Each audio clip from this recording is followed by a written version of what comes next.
sanctuary city policies, the right to shelter policies. Kathy Hochul now says there's no more room at the inn. Eric Adams saying it's destroying the city. The result of the disastrous policies that you supported as a member of Congress. I, too, am concerned about what has happened since the Republican governors of Texas and Florida have sent migrants to the state of New York. We are dealing with a crisis. It is absolutely clear. The difference between me and my opponent is that I'm actually willing to do something about it.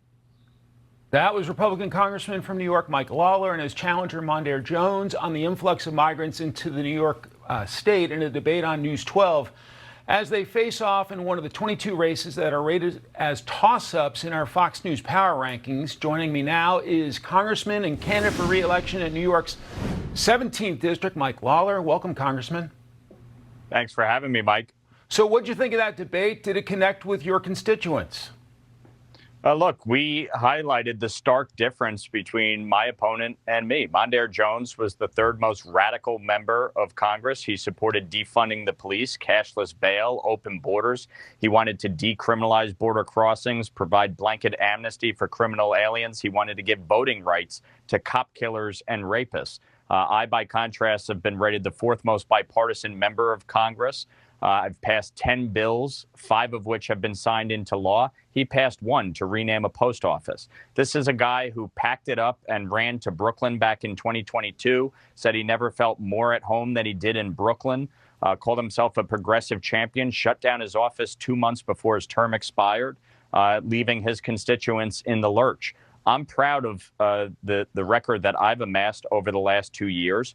And if folks want to support us, they should go to LawlerForCongress.com or text Lawler to 85007, because this race will be determinative of the outcome of control of Congress, as it was 2 years ago when I defeated Sean Patrick Maloney, the chair of the DCCC, and ended Nancy Pelosi's reign as Speaker of the House. This race will determine whether or not House Republicans keep control or not. Being a New York Republican is not easy. I don't need to tell you that. Do you expect your constituents will vote for Democrats in other races, but vote for you because they like your record? Well, there's no question I'm going to poll Democratic support. There's about 80,000 more Democrats than Republicans by enrollment in this district. This is a district Biden won by 10 points. But my constituents know who I am. They understand the work that I've done over the last 2 years, especially trying to address the issues of affordability, the crisis at our southern border, the work I've done as a member of the Foreign Affairs Committee to address the global crises around the world, especially on the issue of the U.S.-Israel relationship and combating anti-Semitism here in America. So I feel very good with 16 days to go, where we are in the race, and think we're poised for a big win. There's a lot of harsh rhetoric in politics today. For example, some of former President Trump's critics calling him a threat to democracy. Plenty more examples like that. Is it time to tone things down? How difficult is that? And is that emboldening our adversaries? There's no question. Look, the rhetoric needs to cease. It's not helpful. It's not solving anything. In fact, it only inflames the situation. Look, Mondaire Jones called cops racist and white supremacists, called ICE agents terrorists.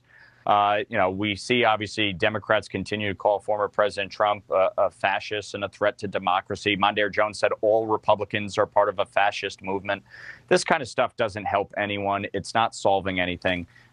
We have a lot of crises we're facing, from an affordability crisis in which grocery costs, energy costs, housing costs are through the roof.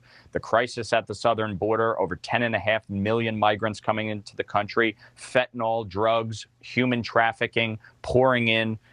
This is a major challenge. We need to be focused on addressing these issues. I'm proud of the work that I've been able to do.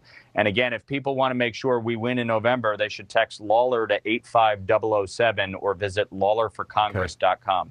Congressman Mike Lawler, the great state of New York. I won't ask you for a prediction on the World Series in case the Mets get in, and that's a no-win situation for you, but it's great to have you today, sir. Listen, I speak truth to power. I was a vendor at Yankee Stadium. Go Yanks.